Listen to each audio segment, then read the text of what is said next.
Are you looking for day trips from Brisbane? Well, today we're going to venture out of the city to both the Sunshine Coast in the north and the Gold Coast in the south, and off-land to nearby islands just to show you what my top picks and give you 20 day trips from Brisbane ideas. Note that these are all within roughly 2 hours of Brisbane and easy to access with your own car, but some you can purchase tours for if you don't have one. If you need more details or other options, please click the link in the description below for the blog post. And now to my choices. Number 1, we start heading south of Brisbane and stopping to walk out to King Island. It's just less than an hour from Brisbane City and where there's a free opportunity to walk to King Island. It's only a small island and popular area for locals to exercise and take the dog for a walk. What makes this spot unique is you can only get there at low tide when the sandy path appears. During high tide, the top of the trees are visible, but you can't get out there unless you're swimming. This means check the tide times before you go. The island consists of small vegetation and a few wildlife species. Mangroves surround the area and the boat channel is just nearby and takes about 20 minutes to walk out.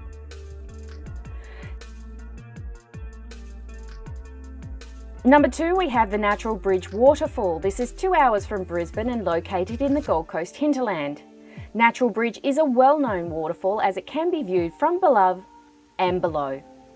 From above, you can see it disappearing into a big hole, and from below, you can see it coming through the hole and dropping into the water hole.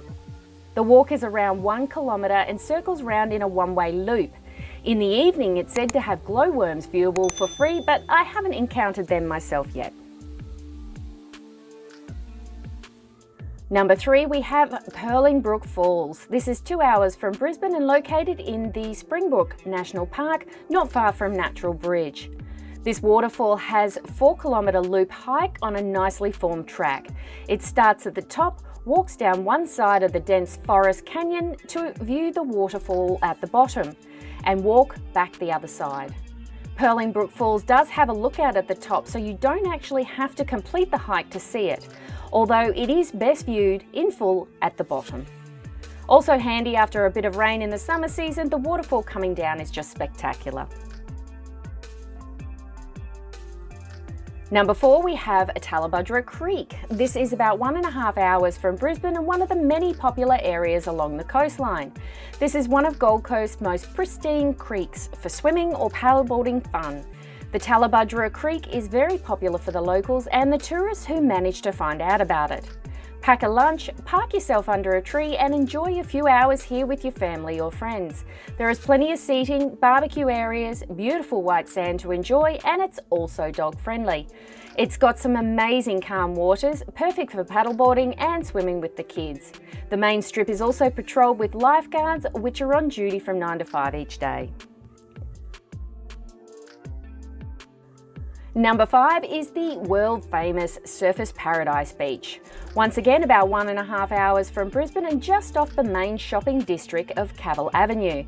Enjoy 2 kilometres of clean, golden sand with the surf constantly rolling in. This beach is well known worldwide as a bucket list item for any holidaymaker on the Gold Coast. This is tourist central and you will find people visiting or passing through 24 hours a day. It's a popular spot for watching the sunrise over the ocean or the sunsets behind the high-rise buildings. Lifeguards patrol in different places along the beach so you can feel safer when swimming between the flagged areas. Number 6 is for those extreme junkies and doing the Skypoint Climb. Located right in Surfers Paradise, you have the Q1 building where you can purchase to enter onto level 77 to the observation deck and 360-degree views. Go that one step further and walk outside and walk along the top of the building and back down the other side. This experience takes about 1.5 hours and you get strapped into a railing for safety. To get the absolute best unrestricted views of the Gold Coast skyline and something you will never forget.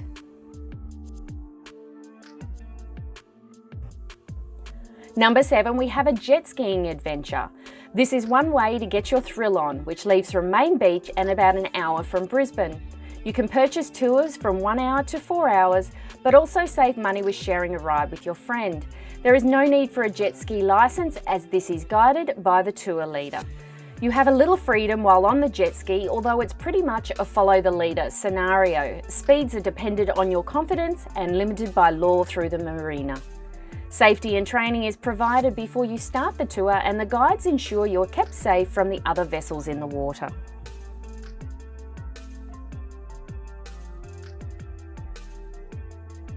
Number 8, we have the indoor skydiving or IFly. Skydiving might be something on your bucket list, but the thought of jumping out of the plane a little daunting. This is where the IFly Skydiving Centre might be more up your alley. You can experience the effect of skydiving in a safe, controlled environment. I've seen small children to the older generation try out the IFly skydiving, so this is something for everyone to do. You get suited up and then go through for the safety briefing. The first timers will always have a guide in there with you to help you maneuver around and teach you how to stay up. It's fun watching the experts though, as they'll be in there on their own, and I love watching the tricks that they can do. Number 9, we have the Currumbin Wildlife Sanctuary. This is about 1.5 hours from Brisbane on the southern side of the Gold Coast, and an adult entry cost of $40 if purchased online. The Currumbin Wildlife Sanctuary might not be as big as Australia Zoo, but it does have plenty of variety. The one thing I loved about this park is the personal animal interactions that were included. Animals like macaws and lemurs were just wandering around, obviously with a ranger nearby, and you were able to get up close and personal to photograph them, in particular with no glass or obstructions in the way. Number 10, and heading north of the city, we have the Noosa Fairy Pools. This is a free option and about 2 hours drive from Brisbane. It's located in the Noosa National Park along the coastal walk and gives you somewhere to swim in some natural rock pools. They aren't the easiest to find and they can get pretty popular in busy times, but make sure you go really early or at least out of weekends or school holidays. More importantly, this is a low tide activity, so you will need to check the times before you go. There is a little bit of rock scrambling to make your way down the rocks, and closed-in shoes are safer and easier to navigate yourself around. Number 11, we have the Redcliffe Settlement Lagoon. This is another free option and about 40 minutes from Brisbane City. This is the Settlement Cove Lagoon, the man-made lagoon-style pool, lined with palm trees and an island in the middle. It's lifeguarded during the main business hours every day and popular for picnics and family gatherings. The pool is huge and right beside the beach. This means you can walk along the boardwalk or build sandcastles on the beach. Number 12, we have Bribie Island. This is just over an hour from Brisbane and free if you're going for some beachside fun. Bribie Island is still an island, but you can get there easy enough by driving. It's popular for four-wheel driving and off-grid beach camping. The west side of the island holds the main shopping complex and the calmer beaches suitable for children. The east side overlooks the Pacific Ocean and so much more room that you're bound to find a spot on your own. If you're making a weekend of it and after somewhere to stay, then there are plenty of accommodation options. The Sandstone Point Caravan Park is a popular spot, and I can link a video to that in the description below.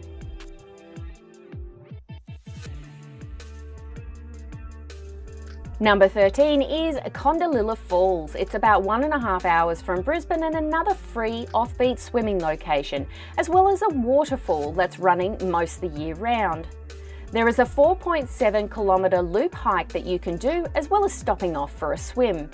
If swimming is your only objective, then you can walk to the waterhole and return on the same track for about 2 kilometres. But beware, there is about 300 stairs, and make sure it's suitable for your fitness. There are picnic tables and bathrooms available near the car park, so you can pack a lunch and take off for the day.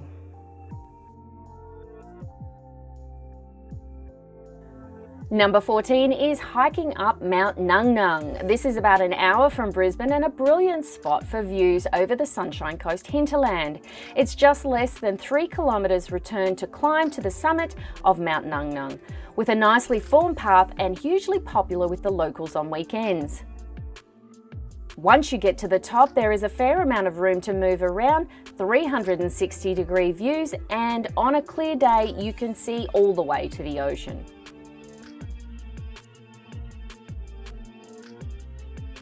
Number 15, we have Booloumba Creek Falls. This is just over 2 hours from Brisbane and will require a four-wheel drive to get there.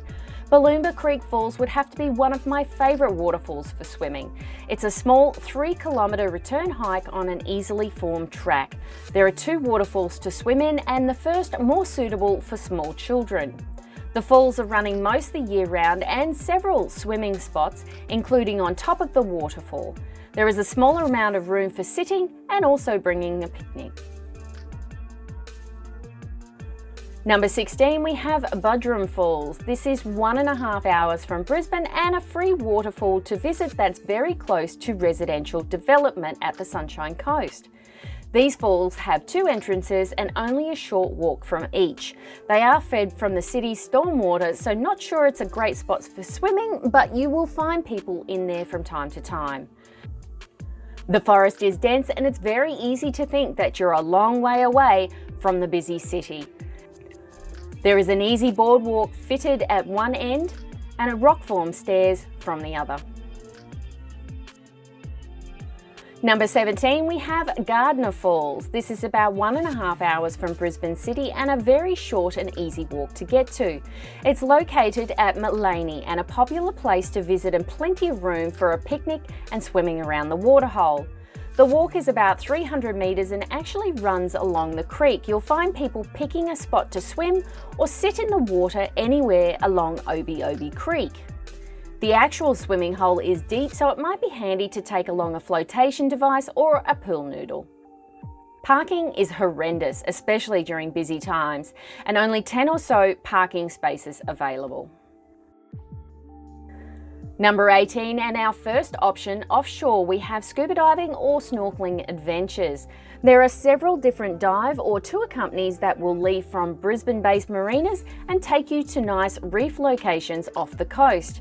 This includes, but not limited to, Moreton Island or Tangalooma and Stradbroke Island. Day trips from the island are very popular, and a variety of animals you can see is amazing. Anything from turtles, mantas, stingrays, leopard sharks, grey nurse sharks, nudibranchs and other macro creatures.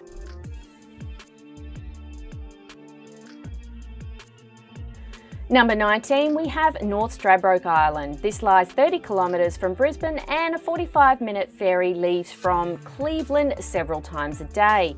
North Stradbroke is the world's second largest sand island, which means heaps of four-wheel driving and freshwater lakes for swimming. Try swimming at beaches like Point Lookout or get some fresh water at Brown Lake. The island is best enjoyed over a few days, but not out of the question for a day. There are even plenty of tour operators that you can show you around for the day. Although if the timing is limited, it would be better to either take your own car or join one of the tours. Last but not least, we have number 20 and Lady Elliot Island. Most people wouldn't know that Lady Elliot Island is only a short 1.5 hour plane ride away and leaves from the Redcliffe airport. The island is small, just off the coast of Bundaberg in central Queensland, and has you exploring the southern area of the Great Barrier Reef.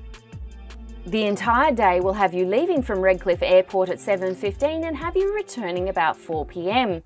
The biggest draw card for Lady Elliot is the water activities with snorkelling and the glass bottom boat tours. You're very likely to swim with turtles, plenty of fish, and sometimes mantas when they're in season.